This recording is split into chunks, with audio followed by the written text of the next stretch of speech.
सद्गुरु के परताप से जब आत्म जागी, काम क्रोध दोनों बिचले सेना सब भागी। बोलिए श्री सद्गुरुदेव की जय। आप समस्त बंधुओं को इस 70वें एपिसोड में आपका हार्दिक स्वागत है, हार्दिक अभिनंदन है। चर्चा चल रही है अध्याय 5 के 10वें श्लोक की, जिसमें बताया गया है कि ब्रह्मणि आधाय कर्माणि संगम त्यक्त्वा करोति यः लिप्यते न शः पापेन पद्मपत्रम इव अम्भसा।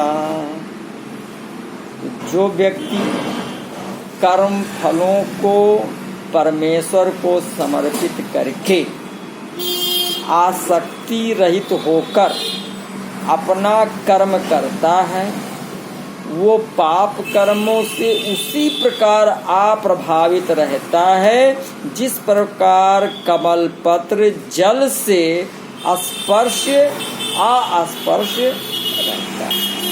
यानी जल में रहते हुए भी कमल के पत्ते पर जल नहीं टिक सकता। तो जड़ चेतन का तादात्म्य होने से मैं का प्रयोग जड़ तादात्म्य रूप अहम के लिए भी होता है और चेतन स्वरूप के लिए भी होता है। जैसे मैं करता हूँ, इसमें जड़ की तरफ दृष्टि है, और मैं करता नहीं हूँ, इसमें जड़ का निषेध होने से चेतन की तरफ दृष्टि है। तो जिसकी दृष्टि जड़ की तरफ है, अर्थात जो अहम को अपना स्वरूप मानता है, वह अहंकार विमूढ़ आत्मा है, और जिसकी दृष्टि चेतन यानी अहम रहित स्वरूप की तरफ है, वो तत्ववित्त है। तो जब साधक वर्तमान में मैं स्वयं कुछ भी नहीं करता हूँ, इस प्रकार स्वयं को अकर्ता अनुभव करने की चेष्टा करता है, तब उसके सामने बड़ी समस्या आती है। जब उसको भूतकाल में किए हुए अच्छे कर्मों की याद आती है, तब तो वो प्रसन्न हो जाता है कि मैंने बहुत अच्छा काम किया, बहुत ठीक किया। और जब उसको निषिद्ध कर्मों की याद आती है, तब वो दुखी हो जाता है कि मैंने बहुत बुरा काम किया, बहुत गलती की। तो इस प्रकार भूतकाल में किए गए कर्मों के संस्कार उसको सुखी दुखी करते हैं। तो इस विषय में एक मार्मिक बात है, स्वरूप में कर्तापन ना तो वर्तमान में है, ना भूतकाल में था, ना भविष्य में ही होगा। अतः साधक को ये देखना चाहिए कि जैसे वर्तमान में स्वयं अकर्ता है, ऐसे ही भूतकाल में भी स्वयं अकर्ता ही था। कारण कि वर्तमान ही भूतकाल में गया है। स्वरूप सत्ता मात्र है, और सत्ता मात्र में कोई कर्म करना बनता ही नहीं। कर्म केवल अहंकार से मोहित अंतःकरण वाले अज्ञानी मनुष्य के द्वारा ही होते हैं। साधक को भूतकाल में किए हुए कर्मों की याद आने से जो सुख दुख होता है, चिंता होती है, ये भी वास्तव में अहंकार के कारण ही है। वर्तमान में अहंकार विमूढ़ आत्मा होकर, अर्थात अहंकार के साथ अपना संबंध मानकर ही साधक सुखी दुखी होता है। स्थूल दृष्टि से देखें तो जैसे अभी भूतकाल का अभाव है, ऐसे ही भूतकाल में किए गए कर्मों का भी अभी प्रत्यक्ष अभाव है। तो सूक्ष्म दृष्टि से देखें तो जैसे भूतकाल में वर्तमान का अभाव था, ऐसे ही भूतकाल का भी अभाव। इसी तरह वर्तमान में जैसे भूतकाल का अभाव है, ऐसे ही वर्तमान का भी अभाव है, परंतु सत्ता का नित्य निरंतर भाव है। तात्पर्य है कि सत्ता मात्र में भूत भविष्य और वर्तमान तीनों का ही सर्वथा अभाव है। सत्ता काल से अतीत है, अतः वो किसी भी काल में करता नहीं है। उस कालातीत और अवस्थातीत सत्ता में किसी काल विशेष और अवस्था विशेष को लेकर कृतित्व तथा भोक्तृत्व का आरोप करना अज्ञान है। अतः भूतकाल में किए गए कर्मों की स्मृति अहंकार विमूढ़ आत्मा की स्मृति है, तत्वित की नहीं। तो नैव किंचित करोम का तात्पर्य है कि क्रिया नहीं है पर सत्ता है, अतः साधक की दृष्टि सत्ता मात्र की तरफ रहनी चाहिए। वो सत्ता चिन्मय होने से ज्ञान स्वरूप है और निर्विकार होने से आनंद स्वरूप है।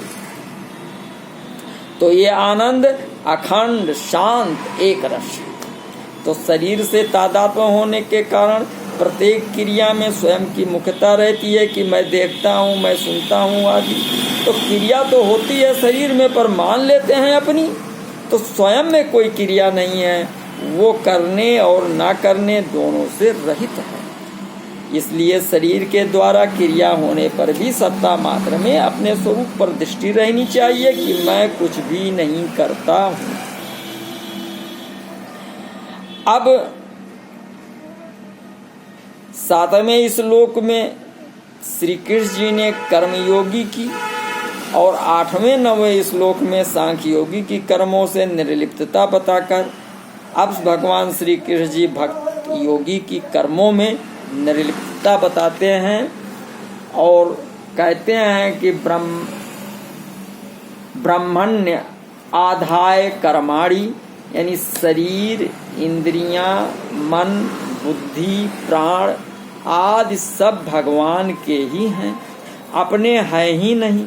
अतः इनके द्वारा होने वाली क्रियाओं को भक्ति योगी अपनी कैसे मान सकता है। इसलिए उसका ये भाव रहता है कि मात्र क्रियाएं भगवान के द्वारा ही हो रही हैं और भगवान के लिए ही हो रही हैं, मैं तो निमित्त मात्र। तो भगवान ही अपनी यानी मेरी इंद्रियों के द्वारा आप ही संपूर्ण क्रियाएं करते हैं। तो इस बात को ठीक ठीक धारण करके संपूर्ण क्रियाओं के कर्तापन को भगवान में ही मानना, यही इन पदों का अर्थ है। शरीर आदि वस्तुएं अपनी है ही नहीं, प्रत्युत मिली हुई हैं और बिछुड़ रही हैं। तो ये केवल भगवान के नाते भगवत प्रीत्यर्थ दूसरों की सेवा करने के लिए मिली हैं। इन वस्तुओं पर हमारा स्वतंत्र अधिकार नहीं है, अर्थात इनको अपने इच्छानुसार ना तो रख सकते हैं, ना बदल सकते हैं, ना मरने पर साथ ही ले जा सकते हैं। इसलिए इन शरीर आदि को तथा इनसे होने वाली क्रियाओं को अपनी मानना ईमानदारी नहीं। अतः मनुष्य को ईमानदारी के साथ जिसकी ये वस्तुएं हैं उसी की अर्थात भगवान की मान लेनी चाहिए। संपूर्ण क्रियाओं और पदार्थों को कर्म योगी, संसार के ज्ञान योगी, प्रकृति के और भक्त योगी भगवान के अर्पण करता है।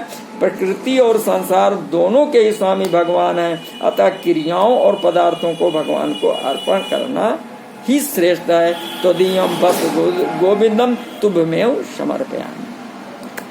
तो संग त्यक्त्वा करोति, या किसी भी प्राणी, पदार्थ, शरीर, इंद्रियां, मन, बुद्धि, प्राण, क्रिया आदि में किंचिन मात्र भी राग, खिंचाव, आकर्षण, लगाव, महत्व, ममता, कामना आदि का न रहना ही आसक्ति का सर्वथा त्याग करना है।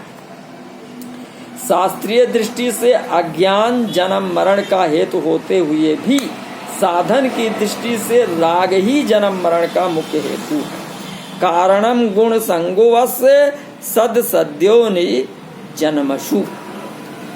तो राग पर ही अज्ञान टिका हुआ है, इसलिए राग मिटने पर अज्ञान भी मिट जाता है। इस राग या आसक्ति से ही कामना पैदा होती है। संगात संजायते कामः। तो कामना ही संपूर्ण पापों की जड़ है। इसलिए यहाँ पापों के मूल कारण आसक्ति का त्याग करने की बात आई, क्योंकि इसके रहते मनुष्य पापों से बच नहीं सकता और इसके न रहने से मनुष्य पापों में लिप्त नहीं होता। किसी भी क्रिया को करते समय क्रियाजन सुख लेने से तथा उसके फल में आसक्त रहने से उस क्रिया का संबंध छूटता नहीं, प्रत्युत छूटने की अपेक्षा और बढ़ता है। तो किसी भी छोटी या बड़ी क्रिया के फल रूप में कोई वस्तु चाहना ही आसक्ति नहीं है। प्रत्युत क्रिया करते समय भी अपने में महत्व का, अच्छेपन का आरोप करना और दूसरों से अच्छा कहलवाने का भाव रखना भी आसक्ति है। इसलिए अपने लिए कुछ भी नहीं करना है, जिस कर्म से अपने लिए किसी प्रकार का किंचन मात्र भी सुख पाने की इच्छा है, वो कर्म अपने लिए हो जाता है। अपनी सुख सुविधा और सम्मान की इच्छा का सर्वथा त्याग करके कर्म करना ही इन पदों का अभिप्राय है। लिप्यते ना सा पापेन पद्म पन्नम अवम सा, यानी ये कितनी विशेष बात है कि भगवान के सम्मुख होकर भक्ति योगी संसार में रहकर संपूर्ण भगवत अर्थ कर्म करते हुए भी कर्मों में नहीं बंधता। जैसे कमल का पत्ता जल से उत्पन्न होकर और जल में रहकर भी जल से निर्लिप्त रहता है, ऐसे ही भक्ति योगी संसार में रहकर संपूर्ण क्रियाएं करने पर भी भगवान के सम्मुख होने के कारण संसार में सर्वदा सर्वथा निर्लिप्त रहता है। भगवान से विमुख होकर संसार की कामना करना ही सब पापों का मुख्य हेतु है।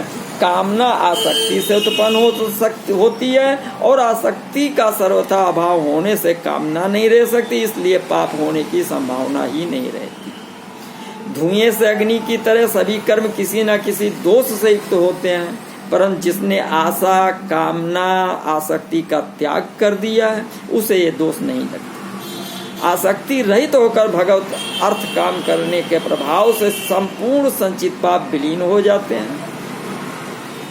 अतः भक्ति योगी का किसी प्रकार से भी पाप से संबंध नहीं रहता। यहाँ पापेन पद कर्मों से होने वाले उस पाप पुण्य रूप फल का वाचक है जो आगामी जन्म आरंभ में कारण होता है। भक्ति योगी उस पाप पुण्य का रूप फल से कभी लिप्त नहीं होता, अर्थात बंधता नहीं। इसी बात को इस 9वें अध्याय के 28वें श्लोक में भी भगवान श्री कृष्ण जी ने कहा है कि शुभ अशुभ फलेर एवं मोक्षय से कर्म बंधन ही है, इन्हीं पदों से कहा। तो यहाँ सगुण ईश्वर को ब्रह्म कहने का तात्पर्य है कि ईश्वर सगुण निर्गुण साकार निराकार सब कुछ है, क्योंकि वो समग्र है। समग्र में सब आ जाते हैं। तो श्रीमद् भागवत में ब्रह्म परमात्मा भगवान तीनों को एक ही बताया है। वदन्त तत्व तत्वविदयस् तत्वं यज ज्ञानम द्वयं ब्रह्मेत परमात्मेति भगवानीति शब्दते। तात्पर्य हुआ कि सगुण के अंतर्गत ब्रह्म परमात्मा और भगवान ये तीनों आ जाते हैं, पर निर्गुण के अंतर्गत केवल ब्रह्म ही आता है, क्योंकि निर्गुण में गुणों का निषेध है। अतः निर्गुण सीमित और सगुण समग्र है। तो वैष्णव लोग सगुण साकार भगवान को उत्सव को ब्रह्मोत्सव नाम से कहते हैं। अर्जुन ने भी भगवान श्री कृष्ण को ब्रह्म नाम से कहा है। परम ब्रह्म परम धाम पवित्र परमम भवान। तो गीता में ब्रह्म के 3 नाम बताए, ओम तत् और सत। तो नाम नामी का संबंध होने से यह भी सगुण ही हुआ। अब श्री कृष्ण जी कर्म योगी के कर्म करने की शैली बताते हैं। वो शैली क्या है? कायेन मनसा बुद्धया केवलैः इंद्रियैः अपि योगिना कर्म कुर्वन्ति संगम त्यक्त्वा आत्मा शुद्धये। अर्थात योगी जन आसक्ति रहित होकर शरीर मन बुद्धि तथा इंद्रियों के द्वारा भी केवल शुद्धि के लिए कर्म करते हैं। यहाँ योगिना पद कर्मयोगी के लिए आया है। जो योगी भगवत अर्पण बुद्धि से कर्म करते हैं वे भक्ति योगी कहलाते हैं, परंतु जो योगी केवल संसार की सेवा के लिए निष्काम भाव पूर्वक कर्म करते हैं वे कर्मयोगी कहलाते हैं। तो कर्मयोगी अपने कहलाने वाले शरीर इंद्रियां मन आदि से कर्म करते हुए भी उन्हें अपना नहीं मानता, प्रत्युत संसार का ही मानता है। कारण कि शरीर आदि की संसार के साथ एकता है। कायेन मनसा बुद्धया केवलम इंद्रिय। अब जिनको साधारण मनुष्य अपनी मानते हैं वे शरीर इंद्रियां मन बुद्धि वास्तव में किसी भी दृष्टि से अपनी नहीं है, प्रत्युत अपने को मिली हुई हैं और बिछुड़ने वाली हैं। तो इनको अपनी मानना सर्वथा भूल। इन सब की संसार के साथ स्वतः सिद्ध एकता है। विचार पूर्वक देखा जाए तो शरीरादि पदार्थ किसी भी दृष्टि से अपने नहीं है। मालिक की दृष्टि से देखें तो ये भगवान के हैं, कारण की दृष्टि से देखें तो ये प्रकृति के हैं, और कार्य की दृष्टि से देखें तो ये संसार के यानी संसार से अभिन्न है। तो इस प्रकार किसी भी दृष्टि से इनको अपना मानना, इनमें ममता रखना भूल। ममता को सर्वथा मिटाने के लिए ही यहाँ केवलई पद प्रयुक्त हुआ है। तो यहाँ केवलई पद बहुवचन होने से इंद्रियों का ही विश्लेषण है, परंतु इंद्रियों से ही ममता हटाने के लिए कहा जाए, शरीर मन बुद्धि से नहीं, ऐसा संभव नहीं है। तो शरीर का आदि का संबंध समष्टि संसार के साथ है, और व्यष्टि कभी समष्टि से अलग नहीं हो सकता। इसलिए व्यष्टि शरीर आदि से संबंध जोड़ने पर समष्टि संसार से स्वतः संबंध जुड़ जाता है।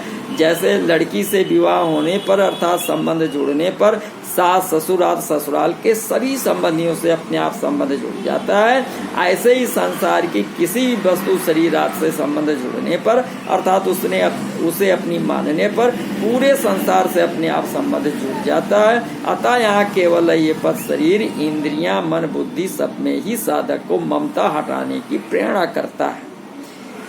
यहाँ अर्थवसाद विभक्त परिणामा के अनुसार केवलई पद की विभक्ति का परिणाम कर लेना चाहिए, अर्थात केवलेन कायेन केवलेन मनसा केवलया बुद्धया, इस तरह विभक्ति को बदल लेना चाहिए।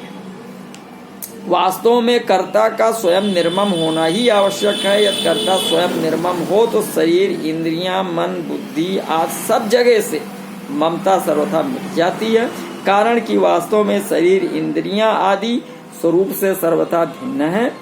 अतः इनमें ममता केवल मानी हुई है, वास्तव में है नहीं। कर्मयोगी की साधना में फल की इच्छा का त्याग मुख्य है। साधारण लोग फल प्राप्ति के लिए कर्म करते हैं, पर कर्मयोगी फल की आसक्ति को मिटाने के लिए कर्म करता है। परंतु जो शरीर इंद्रियां मन बुद्धि प्राण आदि को अपना मानता रहता है, वो फल की इच्छा का त्याग कर ही नहीं सकता। यदि मनुष्य फल की इच्छा ना करे तो भी शरीर आदि को अपना मानने से वो कर्म फल का हेतु बन ही जाता है, जिसका भगवान ने निषेध किया है, माँ कर्म फल हेतु। तो कारण कि उसका ऐसा भाव रहता है कि शरीर आदि अपने हैं तो उनके द्वारा किए गए कर्मों का फल भी अपने को मिलना चाहिए। तो इस प्रकार शरीर आदि को अपना मानने से स्वतः फल की इच्छा उत्पन्न होती है। इसलिए फल की इच्छा को मिटाने के लिए शरीर आदि को कभी भी अपना न मानना अत्यंत आवश्यक है। केवलई पद का तात्पर्य कि जैसे वर्षा बरसती है और उसमें लोगों का हित होता है, परंतु उसमें ऐसा भाव नहीं होता कि मैं बरसती हूँ, मेरी वर्षा है जिससे दूसरों का हित होगा, दूसरों को सुख होगा। तो ऐसे ही इंद्रियों आदि के द्वारा होने वाले हित में भी अपनापन मालूम ना हो, परंतु शरीर मन बुद्धि इंद्रियों के द्वारा किसी का अभीष्ट हो गया, किसी की मनचाही बात हो गई, तो इन क्रियाओं को लेकर अपने मन में खुशी आती है। तो मन बुद्धि आदि में केवल पना नहीं रहा, प्रत्युत उनके साथ संबंध जुड़ गया, ममता हो गई। तो संगम त्यक्त्वा आत्मशुद्धये, संग त्यक्त्वा पद आए हैं, अतः इनकी व्याख्या वही देखनी चाहिए। साधारणता मल विक्षेप और आवरण दोष के दूर होने को अंतःकरण की शुद्धि माना जाता है, परंतु वास्तव में अंतःकरण की शुद्धि है शरीर इंद्रियां मन बुद्धि से ममता का सर्वथा मिट जाना। शरीर आदि कभी नहीं कहते कि हम तुम्हारे हैं और तुम हमारे हो, हम ही अपने को मान लेते, उनको अपना मान लेते हैं, उनको अपना मानना ही अशुद्धि है। ममता मल जरि जाए, अतः शरीर आदि के प्रति अहंता ममता पूर्वक माने गए संबंध का सर्वथा अभाव ही आत्मशुद्धि। तो इस श्लोक में आए केवलई पद से शरीर इंद्रियां मन बुद्धि को अपना ना मानने की बात आई है। केवलई पद में अपनापन हटाने का उद्देश्य है और आत्मशुद्धई पद में अपनापन सर्वथा हटने की बात आई है। तो तात्पर्य है कि अंतःकरण की शुद्धि के लिए अपनापन सर्वथा हटाने के उद्देश्य से शरीर इंद्रियां मन बुद्धि को अपना ना मानने पर भी इनमें सूक्ष्म अपनापन रह जाता है। तो सूक्ष्म अपनेपन का सर्वथा मिटना ही आत्मशुद्धि अर्थात अंतःकरण की शुद्धि है। अहंता में भी ममता रहती है और ममता सर्वथा मिटने पर जब अहंता में भी ममता नहीं रहती है तब सर्वथा शुद्धि हो जाती है। अब आया कर्म कुर्वन्ति, तो शरीर इंद्रियां मन बुद्धि में जो सूक्ष्म अपनापन रह जाता है उसे सर्वथा दूर करने के लिए कर्म योगी कर्म करते हैं।